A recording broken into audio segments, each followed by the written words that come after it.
I be moving. Whipping the foreign, I'm cruising. The money I'm speaking is fluent. All of my business booming. Stacking my cash in abundance. All of my family funded. Finally got what I wanted. Life is amazing, I love it. Everyone know that I run it. Yeah, look at me now, I came up. I've been thinking back then when I almost gave up on the game cause I never got in my way. Yo les postos, c'est Sacha, bienvenue dans cette nouvelle vidéo Mercato et actualité du football. Au Paris Saint-Germain, la reprise de l'entraînement est programmée pour le 22 juin, une date que plusieurs joueurs attendent sans doute avec énormément d'impatience, car certains ont très mal vécu la période du confinement, c'est en tout cas ce que révèle le Parisien ce matin. Le quotidien affirme que le médecin du club a indiqué à ses dirigeants que certains éléments montraient des signes de troubles du sommeil, d'angoisse, voire même de déprime passagère. Ce serait d'ailleurs le cas d'Angel Di Maria. L'Argentin aurait été complètement déstabilisé par l'arrêt forcé de la compétition, suffisamment pour inquiéter ses proches et sa femme qui aurait qualifié son mari de zombie selon le journal.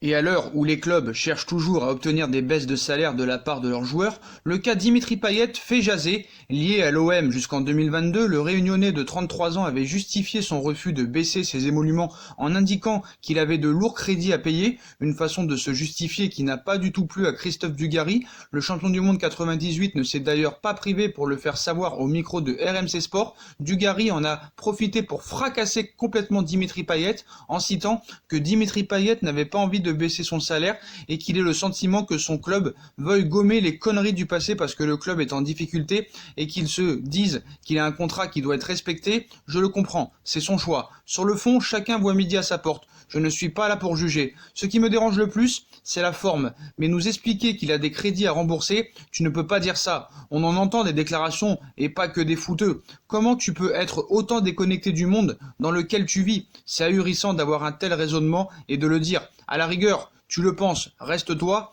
et ta connerie dans ton salon.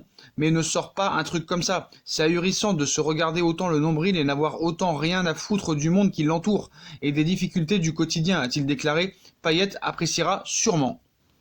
On passe aux infos Mercato. Chelsea prêt à se jeter sur Timo Werner. Timo Werner, 24 ans, le deuxième meilleur buteur de la Bundesliga avec ses 25 buts en 29 apparitions cette saison, est un homme convoité, d'autant plus que l'attaquant du Red Bull Leipzig possède une clause libératoire fixée à 60 millions d'euros jusqu'au 15 juin prochain. L'international allemand sous contrat jusqu'en 2023 avec son écurie actuelle semble avoir des envies d'ailleurs et décider de rejoindre la Première Ligue où le Liverpool de Jürgen Klopp a vraisemblablement sa préférence. Mais selon les informations d'ESPN, Chelsea à la recherche d'un buteur en vue de la saison prochaine, étudie avec intention l'option Timo Werner. Les Blues sont prêts à se jeter sur l'Allemand si telle est la volonté de ce dernier. Le média américain rappelle toutefois que la piste prioritaire de Frank Lampard se nomme Moussa Dembélé, le buteur de l'Olympique Lyonnais. Les prochains jours risquent donc d'être décisifs pour Timo Werner et tous les différents acteurs engagés dans ce dossier.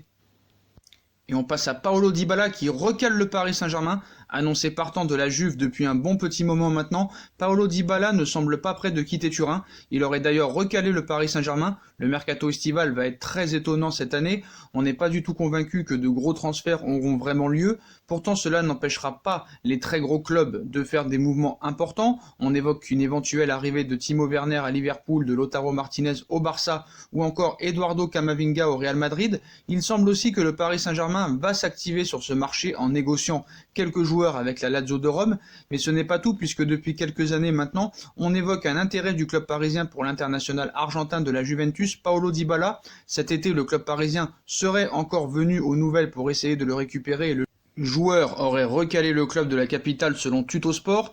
C'était déjà le cas la saison passée avec Manchester United, faisant donc échouer le deal et Romelu Lukaku a rejoint l'Inter de Milan plutôt que la Juve. La Juve a changé d'avis car Dybala a une idée, son but est de devenir une sorte d'emblème de la vieille dame, comme a pu l'être Alexandro Del Piero. Ce qui explique aussi ce refus du joueur pour rejoindre le Paris Saint-Germain, c'est aussi le fait qu'il soit actuellement en train de négocier une prolongation de contrat avec la formation turinoise. Les négociations ont bien évidemment été ralenties par la crise liée à cette épidémie qui a beaucoup touché le joueur. En outre, il existe une volonté commune de continuer l'aventure. Si pour Dybala, la question ne semble pas se poser, elle s'était posée du côté du club. Finalement, la vieille dame aime la fidélité du joueur et surtout, il représente un très bon point au niveau marketing. Il est beaucoup aimé des jeunes générations et représente donc un excellent produit. En outre, la vieille dame estime beaucoup comme submentionner sa fidélité qui fait office d'exception dans le football moderne.